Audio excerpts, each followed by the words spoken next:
வணக்க நண்பர்களே, இன்று நாம் தமிழக அரசியலில் ஏற்பட்டுள்ள ஒரு மாபெரும் வரலாற்று மாற்றத்தை பற்றி விரிவாக பேசப் போகிறோம். 2026ஆம் ஆண்டு தமிழ்நாடு சட்டமன்ற தேர்தல்கள் முடிவுகளுக்கு பிறகு திரு சி. ஜோசப் விஜய் அவர்களின் தலைமையிலான தமிழக வெற்றிக் கழகம் மாபெரும் வெற்றி பெற்று ஆட்சி அமைத்துள்ளது.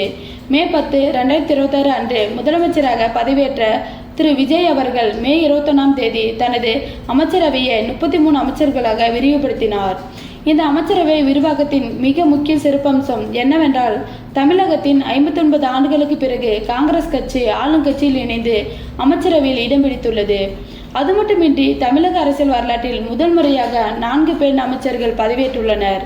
இந்த வீடியோவில் புதிய அமைச்சரவையின் முழுமையான பட்டியல், யாருக்கு என்னென்ன துறைகள் ஒதுக்கப்பட்டுள்ளன, இந்த அமைச்சரவையின் அரசியலில் முக்கியத்துவம் என்ன என்பதை பற்றி எந்தவித இடையூறுமின்றி முழுமையாக காண்போம். முதலமைச்சர் மற்றும் முக்கிய தலைவர்கள். திரு சி. ஜோசப் விஜய் முதலமைச்சர். தமிழகத்தின் 9வது முதலமைச்சராக பொறுப்பேற்றுள்ளார். திரு விஜய் அவர்கள் பெரம்பூர் தொகுதியிலிருந்து தேர்ந்தெடுக்கப்பட்டுள்ளார். இவரிடம் பொது நிர்வாகம், இந்திய ஆட்சிப்பணி, இந்திய காவல் பணி, காவல்துறை, உள்துறை, சிறப்பு திட்ட செயலாக்கம், குழந்தைகள், முதியோர் மற்றும் மாற்றுத்திறனாளிகள் நலன் ஆகிய முக்கிய துறைகள் உள்ளன.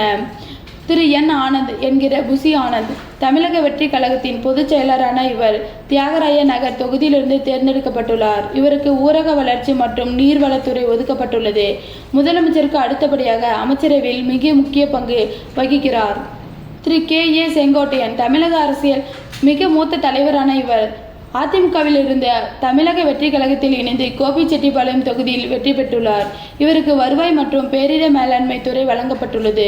திரு ஆதவ அர்ஜுனா வில்லிவாக்கம் தொகுதி வெற்றி பெற்ற இவருக்கு பொதுப்பணி மற்றும் விளையாட்டு மேம்பாட்டுத்துறை ஒதுக்கப்பட்டுள்ளது. Doctor K. J. Arunraj Tiruchengode தொகுதி சட்டமன்ற உறுப்பினரான இவருக்கு மக்கள் நல்வாழ்வு, மருத்துவ கல்வி மற்றும் குடும்ப நலத்துறை, சுகாதாரத்துறை வழங்கப்பட்டுள்ளது. திருமதி கமலி எஸ். அவிநாசி தொகுதியிலிருந்து தேர்ந்தெடுக்கப்பட்ட இவருக்கு கால்நடை பராமரிப்பு துறை ஒதுக்கப்பட்டுள்ளது. திருமதி சி. விஜயலட்சுமி குமாரபாளையம் தொகுதி எம்எல்ஏவான இவருக்கு பால்வளத்துறை வழங்கப்பட்டுள்ளது. திருமதி கே. ஜெகதீஸ்வரி ராஜபாளையம் தொகுதி சட்டமன்ற உறுப்பினரான இவர் சமூக நலன் மற்றும் மகளிர் உரிமை தொகை அமைச்சராக பொறுப்பேற்றுள்ளார். முந்தைய ஆட்சியின் முதலமைச்சரின் கட்டுப்பாட்டில் இருந்த மகளிர் நலன் சார்ந்த திட்டங்கள் தற்போது இவரிடம் ஒப்படைக்கப்பட்டுள்ளது. திருமதி எஸ். கீர்த்தனா சிவகாசி தொகுதி வெற்றி பெற்ற இவருக்கு மாநிலத்தின் தொழில் முதலீடுகளை ஈர்க்கும் வகையிலான தொழில்துறை ஒதுக்கப்பட்டுள்ளது. காங்கிரஸ் கட்சியின் மறுபிரவேசம். தமிழகத்தின் 1967ஆம் ஆண்டிற்கு பிறகு 59 ஆண்டுகள் கழித்து காங்கிரஸ் கட்சி ஆளுங்கட்சியின் இணைந்து அமைச்சரவையில் இடம்பெற்றுள்ளது. 2 காங்கிரஸ் எம்எல்ஏக்கள் அமைச்சராகியுள்ளனர். திரு எஸ். ராஜேஷ்குமார் கன்னியாகுமரி மாவட்டம் கிள்ளியூர் தொகுதியிலிருந்து 3வது முறையாக தேர்ந்தெடுக்கப்பட்ட மூத்த காங்கிரஸ் தலைவரான இவருக்கு சுற்றுலாத்துறை ஒதுக்கப்பட்டுள்ளது. திரு பி. விஸ்வநாதன் மதுரை மாவட்டம் வேலூர் தொகுதியிலிருந்து தேர்ந்தெடுக்கப்பட்ட காங்கிரஸ் எம்எல்ஏவான இவருக்கு மிக முக்கியமான உயர்கல்வித்துறை வழங்கப்பட்டுள்ளது. பிற முக்கிய அமைச்சர்கள் மற்றும் துறைகள். திரு ஆர். நிர்மல்குமார் திருப்பரங்குன்றம் தொகுதியிலிருந்து தேர்ந்தெடுக்கப்பட்ட இவருக்கு மின்சாரம், மரபுசாரா எரிசக்தி மற்றும் சட்டத்துறை ஒதுக்கப்பட்டுள்ளது. திரு பி. வெங்கட்ரமணன் மயிலாப்பூர் எம்எல்ஏவான இவருக்கு உணவு மற்றும் உணவுப் பொருள் வழங்கல் துறை வழங்கப்பட்டுள்ளது. திரு ஸ்ரீநாத் தூத்துக்குடி தொகுதி சட்டமன்ற உறுப்பினரான இவருக்கு மீன்வளம் மற்றும் மீனவர் நலத்துறை அளிக்கப்பட்டுள்ளது. திரு ஆர். வி. ரஞ்சித்குமார் காஞ்சிபுரம் தொகுதியிலிருந்து தேர்ந்தெடுக்கப்பட்ட இவர் வனத்துறை அமைச்சராக செயல்படுவார். திரு வினோத் கும்பகோணம் தொகுதியில் வெற்றி பெற்ற இவருக்கு வேளாண்மை மற்றும் உழவர் நலத்துறை ஒதுக்கப்பட்டுள்ளது. திரு ராஜு திருவாடானை எம்எல்ஏவான இவர் சுற்றுலா, மாசு கட்டுப்பாடு மற்றும் காலநிலை மாற்றத்துறை அமைச்சராக பதவியேற்றுள்ளார். திரு பி. ராஜ்குமார் கடலூர் தொகுதியிலிருந்து தேர்ந்தெடுக்கப்பட்ட இவருக்கு வீட்டு வசதி மற்றும் நகர்ப்புற வளர்ச்சித்துறை வழங்கப்பட்டுள்ளது. திரு வி. காந்திராஜ் அரக்கோணம் தொகுதி உறுப்பினரான இவர் கூட்டுறவுத்துறை அமைச்சராக செயல்படுவார். திரு பி. மதன்ராஜ் ஒட்டப்பிடாரம் தொகுதியிலிருந்து தேர்ந்தெடுக்கப்பட்ட இவருக்கு குறு, சிறு மற்றும் நடுத்தர தொழில் நிறுவனங்கள் துறை ஒதுக்கப்பட்டுள்ளது. திரு எம். விஜய் பாலாஜி ஈரோடு கிழக்கு எம்எல்ஏவான இவர் கைத்தறி, துணி நூல் மற்றும் கதத்துறை அமைச்சராக பதவியேற்றுள்ளார். திரு டி. லோகேஷ் தமிழ்ச்செல்வன் ராசிபுரம் தொகுதியிலிருந்து தேர்ந்தெடுக்கப்பட்ட இவருக்கு மாநிலத்தின் வருவாயில் முக்கிய பங்கு வகிக்கும் வணிக வரி மற்றும் பதிவுத்துறை ஒதுக்கப்பட்டுள்ளது. திரு ஏ. விஜய் தமிழன் பார்த்திபன் சேலம் தெற்கு தொகுதி எம்எல்ஏவான இவர் போக்குவரத்து துறை அமைச்சராக பொறுப்பேற்றுள்ளார். திரு ரமேஷ் ஸ்ரீரங்கம் தொகுதியிலிருந்து வெற்றி பெற்ற இவருக்கு இந்து சமய அறநிலைத்துறை வழங்கப்பட்டுள்ளது. திரு ராஜ்மோகன் ஆறுமுகம் எழும்பூர் தொகுதியிலிருந்து தேர்ந்தெடுக்கப்பட்ட இவருக்கு பள்ளி கல்வி, தமிழ் வளர்ச்சி மற்றும் செய்தி மக்கள் தொடர்பு துறை ஒதுக்கப்பட்டுள்ளது. Doctor D K. பிரபு காரைக்குடி எம்எல்ஏவான இவர் கனிம வளத்துறை அமைச்சராக செயல்படுவார்.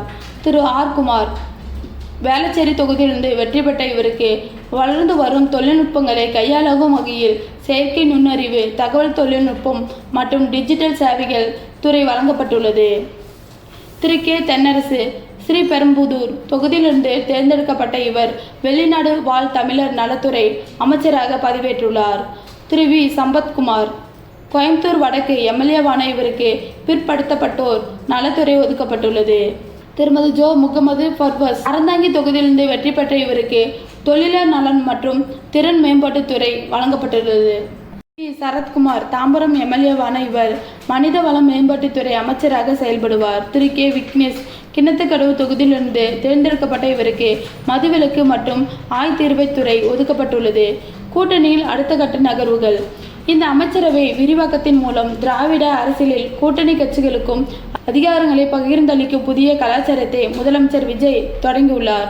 காங்கிரஸ் கட்சிக்கு 2 அமைச்சர் பதவிகள் வழங்கப்பட்டதை தொடர்ந்து இந்திய யூனியன் முஸ்லீம் லீக் மற்றும் விடுதலை சிறுத்தைகள் கட்சி ஆகிய கட்சிகளுக்கும் அமைச்சரவையில் இணைய முதலமைச்சர் திறந்து அழைப்பு விடுத்துள்ளார். இதையொட்டி பாபநாசம் தொகுதி சட்டமன்ற உறுப்பினர் திரு A.M. ஷாஜகான் விரைவில் அமைச்சரவையில் இணைவார் என அறிவிக்கப்பட்டுள்ளது. மொத்தமுள்ள 234 சட்டமன்ற இடங்களில் அரசியலில் சாசன விதிகளின்படி 15% அதாவது அதிகபட்சமாக 35 அமைச்சர்கள் வரை பதவியில் இருக்கலாம். தற்போது 33 அமைச்சர்கள் பதவியேற்றுள்ள நிலையில் எதிர்காலத்தில் மேலும் 2 அமைச்சர்கள் சேர்க்கப்பட வாய்ப்புள்ளது. நண்பர்களே, இதுவே 2026ஆம் ஆண்டு திரு சி. ஜோசப் விஜய் தலைமையிலான தமிழக அரசில் முழுமையான மற்றும் விரிவான அமைச்சரவை பட்டியலாகும். இளைஞர்களுக்கும் பெண்களுக்கும் கூட்டணி கட்சிகளுக்கும் சமமான வாய்ப்பளித்து உருவாக்கப்பட்ட இந்த அமைச்சரவை தமிழக அரசில் ஒரு புதிய அத்தியாயத்தை எழுதியுள்ளது. இந்த தொகுப்பு உங்களுக்கு பயனுள்ளதாக இருந்திருக்கும் என நம்புகிறேன். இது போன்ற அரசியல் செய்திகள் மற்றும் விரிவான அலசல்களுக்கு தொடர்ந்து இணைந்திருங்கள். நன்றி, வணக்கம்.